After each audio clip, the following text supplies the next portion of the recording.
भी क्लिक कर दें ताकि आपको आने वाली वीडियोस का नोटिफिकेशन मिलता रहे।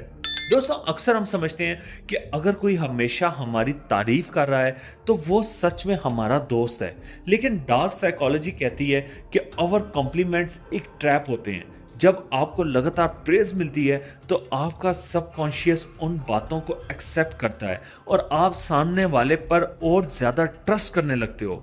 इसी ट्रस्ट के जरिए वो इंसान आपसे अपना काम निकलवा लेता है और आपको पता ही नहीं चलता। इसी तरह साइलेंट ट्रीटमेंट एक और पावरफुल वेपन है। जब कोई बंदा आपसे बात करना बंद कर देता है तो आप गिल्ट फील करते हो और खुद प्रॉब्लम सॉल्व करने के लिए झुक जाते हो। ये टैक्टिक अक्सर रिलेशनशिप्स में यूज होती हैं और विक्टिम को मेंटली वीक बना देती हैं। और फिर सबसे डेंजरस टैक्टिक, गैस लाइटनिंग। सोचिए, अगर आपने कुछ देखा लेकिन सामने वाला बार बार कहे कि ये तुम्हें गलत याद है, धीरे धीरे आप अपने ही दिमाग पर डाउट करना शुरू कर देते हो। यही गैस लाइटनिंग है। इसका यूज टॉक्सिक रिलेशनशिप्स में बहुत होता है।